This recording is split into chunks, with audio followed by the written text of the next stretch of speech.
की नींद तो खराब होगी, लेकिन रात में नींद दिल्ली के लोगों को भी नहीं आएगी कि लखनऊ से लेकर दिल्ली तक कमजोर वर्गों का राज होगा और नीला कबूतर कोई होना हो, चारों तरफ नीला बाज हो। साल का सबसे छोटा दिन है, क्या करोगे यार वीडियो को? आज के बाद बड़े दिनों की शुरुआत होगी और आज सबसे लंबी रात होगी साल की।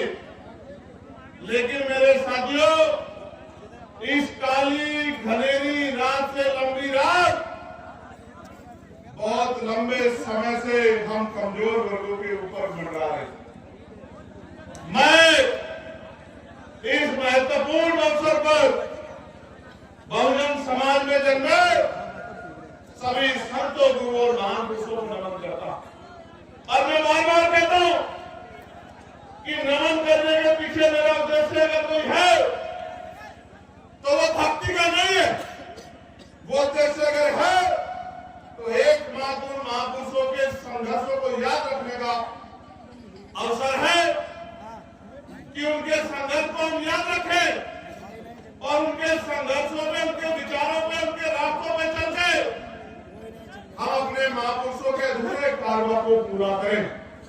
ये हमारे सामने चैलेंज भी है, चुनौती भी है और हमारे ऊपर ये एक प्रश्न चिन्ह भी है कि जिस समाज में इतनी बड़ी जिसकी आबादी हो, इतनी संख्या में जिसके पास जंगल हो, अगर मनोबल को बढ़ा ले तो वो दिन दूर नहीं कि लखनऊ से लेकर दिल्ली तक कमजोर वर्गों का राज होगा और नीला कबूतर कोई होना हो, चारों तरफ नीला बाज होगा। मेरी बात को प्यारे साथियों, महामानव तथागत गौतम बुद्ध, जगत गुरु सतगुरु रविदास जी महाराज, गुरु कबीर जी, गुरु नानक जी, गुरु वाल्मीकि जी, संत गार्गी जी, नारायण गुरु, पेरियार रामास्वामी नायकर, पेरियार ललई यादव, राष्ट्रपिता ज्योतिबा फूले, मां सावित्रीबाई फूले, छत्रपति साहू जी महाराज, विश्वरत्न डॉक्टर बाबा साहब अम्बेडकर, महामना रामसु वर्मा, चौधरी महाराज सिंह भारती, बाबू जगदेव प्रसाद कुशवाहा, जननायक कपूरी ठाकुर, मां अल्लाबाई होलकर, मां अवंतिकाबाई लोधी, मां झलकारी बाई, मां फातिमा शेख, मां पूनम देवी, संतराम बी प्रजापति जी, बाबू सिंह दयाल चौरसिया जी, मान्यवर दीना माना वाल्मीकि जी और मान्यवर साथ श्री काशीराम जी को श्रद्धा के सुमन अर्पित करता हूं। प्यारे साथियों, मैं एक बात अपनी बात को शुरू करने से पहले कहना चाहता हूं और ये जो बात है ये संकल्प भी है। अगर मेरे खून का कतरा कतरा भी महापुरुषों के मिशन को पूरा करने के लिए या आपकी आंख का आंसू पूछने के लिए लग जाएगा तो मैं आज वचन देके इस पावन अवसर पर कहता हूं कि कभी मैं उस खून के कतरे की परवाह नहीं करूंगा। मेरी बात को आगे आ रहा। ये लोकतांत्रिक देश है, संवैधानिक देश है। यहाँ लाठी डंडे बंदूकों से आप हिंसा तो कर सकते हैं लेकिन स्वाभिमान सम्मान का जीवन प्राप्त नहीं कर सकते। और हमें अपने महापुरुषों से सीखना पड़ेगा। अगर हमारे महापुरुष चाहते तो वो हिंसा का रास्ता अख्तियार कर लेते, लेकिन हिंसा हमारे महापुरुषों ने हमें नहीं सिखाया। हम संविधानवादी लोग, अगर हमें कोई कटु शब्द कहता है तो हम शब्दों के बाणों के आधार पर उसका जवाब देते हैं और तर्क के साथ जवाब देते हैं। आज का जो कार्यक्रम है ये मेरे लिए महत्वपूर्ण है, क्योंकि ये जो कार्यक्रम है और इसमें जो कमजोर वर्ग नौजवान आया है उस नौजवान को मैं संदेश देने के लिए आया। मेरे मंच पे इस तरफ मेरी बहनें,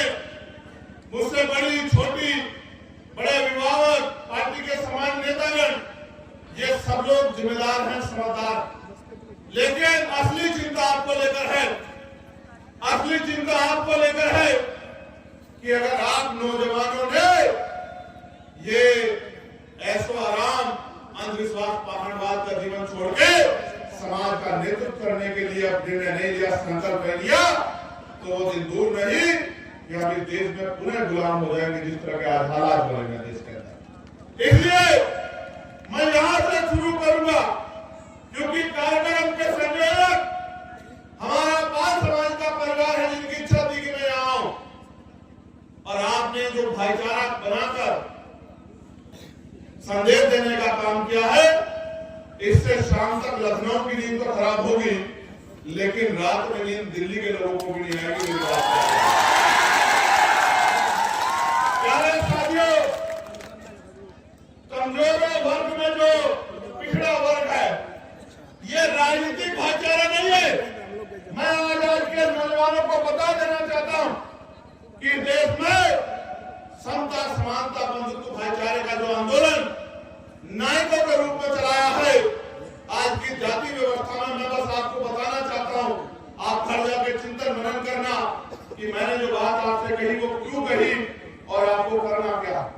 राष्ट्रपिता ज्योतिबा फूले, मां सावित्रीबाई फूले, जिन्होंने शिक्षा का अधिकार दिलाने का काम किया, जिन्होंने अन्याय, अत्याचार, अपमान सहने का काम किया, जिन्होंने उस समय में 2 दर्जन के करीब स्कूल खोल के कमजोर वर्गों के बच्चों को, बेटियों को, बेटों को पढ़ाने का काम किया, वो राष्ट्रपिता ज्योतिबा फूले आज जाति व्यवस्था में पिछड़े वर्ग से आते हैं, जिनको हम सैनी कहते हैं, मौर्य कहते हैं, शाक्य कहते हैं, कुशवा कहते हैं।